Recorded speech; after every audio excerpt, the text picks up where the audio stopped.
Hello नमस्कार मित्रांनो, मी आहे एके आणि स्वागत आहे तुमचं टीच वायरी आपल्या एज्युकेशन प्लॅटफॉर्मवर। तर मित्रांनो, आज आहे बघा 26 डिसेंबर 2023। तर मित्रांनो, आजच्या दिवसाच्या ज्या काही चालू घडामोडी होत असतील त्या चालू घडामोडी आपण ह्या व्हिडिओच्या माध्यमातून बघणार आहोत। जर मित्रांनो तुम्ही आपल्या चॅनलवर नवीन असाल किंवा चॅनलला अजूनही सबस्क्राईब केलं नसेल तर मित्रांनो चॅनलला नक्की सबस्क्राईब करून घ्या।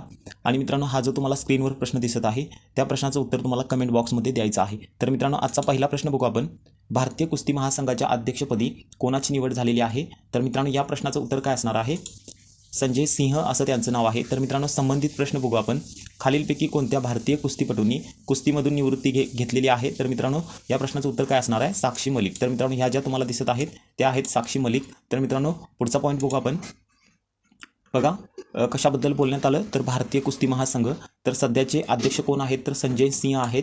आणि जुने अध्यक्ष म्हणजे ज्यांनी निवृत्ती आता घेतलेली आहे ते आहेत बुरुजभूषण शरण सिंह असं त्यांचं नाव आहे। तर मित्रांनो, त्याच्याबद्दल काही माहिती बघू। तब्बल 6 वेळा पुढे ढकलण्यात आलेली भारतीय कुस्ती महासंघाची निवडणूक अखेर पार पडली। तर मित्रांनो, या संस्थेची स्थापना कधी आहे? तर 1967 मध्ये। तर बघा, कशाबद्दल बोलण्यात आलं तर कुस्तीबद्दल। तर आपण महाराष्ट्राकडे येऊ। तर महाराष्ट्र केसरी ही स्पर्धा बघा 1961 मध्ये सुरू झालेली आहे। त्यानंतर बघा, या स्पर्धेचा पहिला विजेता कोण असणार आहे? तर तुकाराम नानासाहेब फाळके असं त्यांचं नाव आहे। तर मित्रांनो, ही सगळी माहिती तुम्हाला लिहून घ्यायची आहे। त्यानंतर खालचा पॉईंट बघा, महाराष्ट्र केसरी 2023 फायनल कोणी जिंकली? तर सिकंदर शेख केसरीचा विजेता ठरलेला आहे। तर मित्रांनो, आपण पुढच्या प्रश्नाकडे वळू।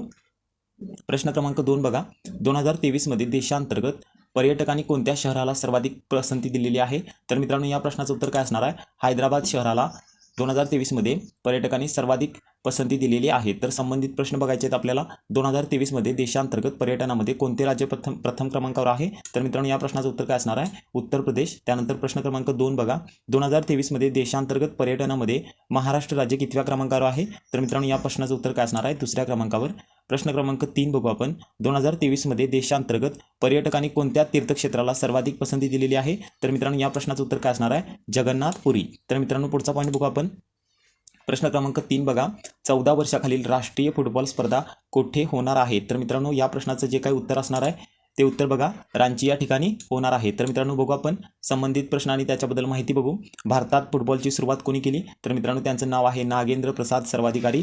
यांना बघा भारतीय फुटबॉलचे जनक म्हणून ओळखले जातं। तर मित्रांनो, बघू आपण भारतात फुटबॉलची सुरुवात कोणी केली? तर बघा, 19व्या शतकामध्ये ब्रिटिश सैनिकांनी कलकत्ता म्हणजे तेव्हाची भारताची राजधानी या खेळाची ओळख करून दिली। तर बघा, भारतीय फुटबॉलचे जनक कोण आहेत? तर नागेंद्र प्रसाद सर्वाधिकारी।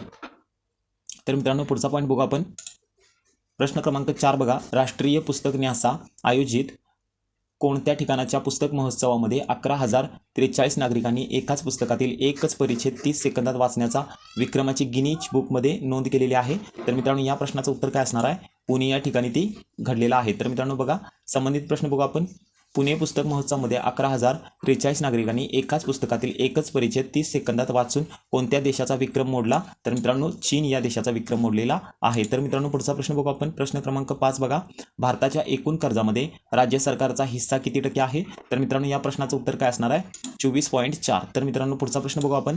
प्रश्न क्रमांक 6 बघा, प्रेस आणि नियतकालिक नोंदणी विधेयक 2023 संसदेमध्ये कोणी मांडलं? तर मित्रांनो, या प्रश्नाचं उत्तर काय असणार आहे? अनुराग ठाकूर, आपल्या देशाचे क्रीडा मंत्री। तर मित्रांनो, संबंधित प्रश्न बघू।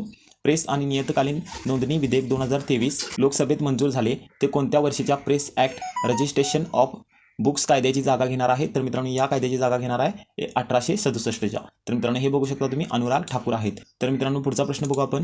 प्रश्न क्रमांक 7 बघा, भारतीय दंड संहितेतील 511 कलमाऐवजी आता नवीन कायद्याची किती कलमे झालेली आहेत?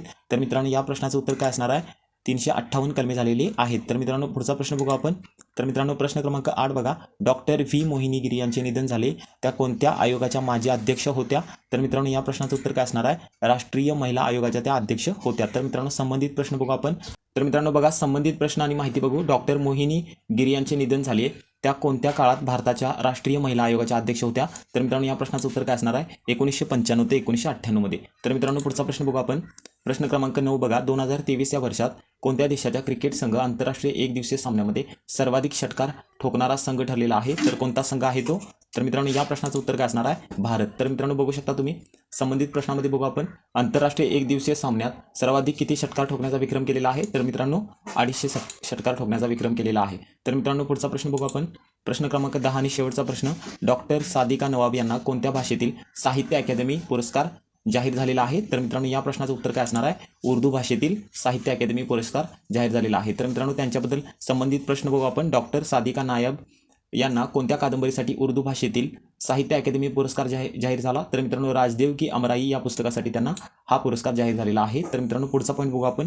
डॉक्टर सादिका नवाब ह्या किती वर्षानंतर उर्दू भाषेतील साहित्य अकादमी पुरस्कार मिळवणाऱ्या दुसऱ्या महिला लेखिका ठरलेल्या आहेत? तर मित्रांनो ते 56 वर्षानंतर ठरलेले आहेत। जर मित्रांनो तुम्हाला माहिती आवडली असेल आणि जर हा व्हिडिओ आवडला असेल किंवा तुमचा अभ्यास चांगला होत असेल आणि तुम्हाला अभ्यासामध्ये काही मदत होत असेल तर मित्रांनो आपल्या चॅनलला नक्की सबस्क्राईब करा आणि व्हिडिओला लाईक करा। टेलिग्रामच्या चॅनलमध्ये भेटून जाईल, त्या चॅनलची लिंक मी डिस्क्रिप्शन बॉक्समध्ये दिलेली आहे, तिथे जाऊन तुम्ही जॉईन करू शकता। मित्रांनो तोपर्यंत धन्यवाद, परत भेटू उद्याच्या व्हिडिओमध्ये।